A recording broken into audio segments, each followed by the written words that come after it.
یہ آیت ہے جو میں نے ابھی آپ کے سامنے پڑھی ہے، اس میں اللہ تبارک و تعالی نے فرمایا تمام ایمان والوں سے خطاب کر کے کہ یا ایھا الذین آمنو، اے وہ لوگو جو ایمان لائے ہو، لا یسخر قوم من قوم، کوئی بھی لوگ دوسرے لوگوں کا مذاق نہ اڑائیں، کوئی بھی شخص کسی دوسرے شخص کا مذاق اڑائے نہیں، اور نہ مردوں کا مذاق اڑائیں، بلا نساء من نساء، اور نہ عورتیں دوسری عورتوں کا مذاق اڑائیں۔ اور مردوں کے بارے میں بھی یہ فرمایا کہ عسیٰ ان یکونوا خیرا منہم، جن کا تم مذاق اڑا رہے ہو سکتا ہے کہ وہ تم سے بہتر ہوں۔ اور عورتوں سے بھی یہ فرمایا کہ جن عورتوں کا تم مذاق اڑا رہی ہو سکتا ہے کہ وہ تم سے بہتر ہوں۔ یہ ایک عجیب اصول بیان فرما دیا ہے اس آیت کریمہ میں اللہ تبارک و تعالی نے۔ حکم تو پہلے یہ دیا ہے کہ کوئی کسی کا مذاق نہ اڑائے، استہزاء کرنا، تمسخر کرنا، مذاق اڑانا کسی دوسرے کا، اس کو منع کر دیا۔ منع اس لیے کر دیا کہ یہ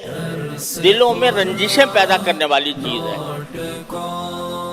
اگر کوئی آپ کا مذاق اڑا رہا ہے مجلس میں، برسر عام لوگوں کے سامنے، آپ کو اس کی اطلاع ملے، آپ کو رنج ہوگا کہ نہیں ہوگا؟ رنج بھی ہوگا، اور اس شخص سے رنجش بھی پیدا ہو جائے گی کہ یہ مجھے ذلیل کر رہا ہے، میری توہین کر رہا ہے، اس سے ایک طرح کی عداوت پیدا ہو جانے کا اندیشہ ہے۔ اگر آپ کا کوئی مذاق اڑائے تو آپ کو برا لگے گا، تو اسی طرح آپ اگر کسی اور کا مذاق اڑا رہے ہیں تو اس کو برا لگے گا، اور اس کے نتیجے میں باہمی رنجشیں پیدا ہوں گی۔ وہ رنجش بعض اوقات عداوت تک اور دشمنی تک بھی پہنچ سکتی ہے، تو اس لیے مذاق اڑانے سے منع فرما دیا گیا۔ یہاں یہ سمجھ لیجئے کہ کسی دوسرے اپنے ساتھی سے جو بے تکلف ہو، اس سے مذاق کر لینا اور بات ہے، اور مذاق اڑانا اور بات۔ مذاق کر لینا یعنی شگفتگی کے ساتھ آپ اس کے ساتھ کچھ ایسی بات کریں جس سے کچھ سننے والوں کو بھی ہنسی آ جائے، اس کو بھی ہنسی آ جائے اور اس کو برا نہ لگے۔ بے تکلف دوستوں میں اس طرح کی باتیں ہوتی ہیں، جن کے درمیان بے تکلفی ہوتی ہے، وہ بھائی ہے، دوست ہے، کوئی ملنے والا ہے، اس سے اگر کوئی ایسی بات کر لی جائے جو مذاق کی بات ہو،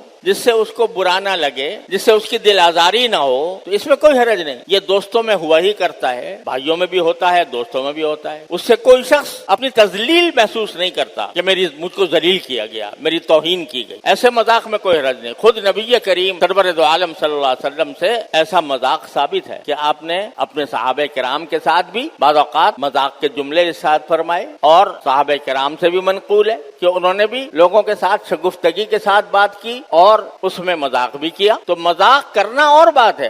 حضور اقدس صلی اللہ علیہ وسلم کے پاس ایک صاحب آئے، انہوں نے کہا کہ یا رسول اللہ مجھے ایک اونٹ دے دیجیے گا، اونٹ چاہیے، مجھے ایک اونٹ دے دیجیے۔ تو آپ نے فرمایا بھئی میں تمہیں اونٹ کا ایک بچہ دوں گا۔ تو وہ کہنے لگا جی بچہ میں کیا کروں گا بچے کو لے کر، میں تو پورا اونٹ چاہتا ہوں۔ تو آپ نے فرمایا جو بھی اونٹ دوں گا وہ کسی نہ کسی اونٹ کا بچہ ہوگا نہیں۔ تو اب یہاں آپ نے مذاق بھی فرمایا کہ اونٹ کا بچہ کہہ کر وہ اونٹ پورا مراد لیا، اور اس میں ایک گفتگی پیدا ہو گئی، اس کو بھی ہنسی آ گئی ہوگی سن کر۔ تو یہ مذاق کوئی برا مذاق نہیں ہے۔ ایک عورت سے آپ نے فرمایا، اس نے کہا یا رسول اللہ مجھے، ایک بوڑھی عورت تھی، اس نے کہا یا رسول اللہ مجھے دعا کر دیجیے کہ اللہ میاں مجھے جنت میں داخل کر دے۔ تو آپ نے فرمایا کوئی بوڑھی جنت میں نہیں جائے گی، کوئی بوڑھی جنت میں نہیں جائے گی۔ وہ پریشان ہو گئی کہ یا رسول اللہ کیا بوڑھی اور ہونے سے ہم جنت سے محروم ہو جائیں گے؟ آپ نے فرمایا کہ کوئی بھی عورت بوڑھی ہو کر نہیں جائے گی، بوڑھی بھی جوان ہو کے جائے گی، یہ مطلب ہے۔ تو یہ مذاق خود رسول کریم سرور دو عالم صلی اللہ علیہ وسلم میں ثابت ہے۔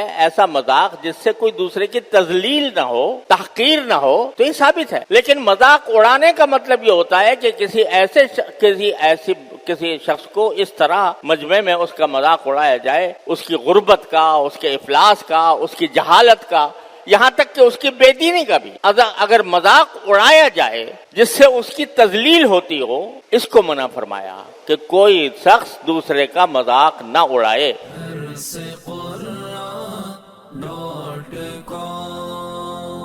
www.darsequran.com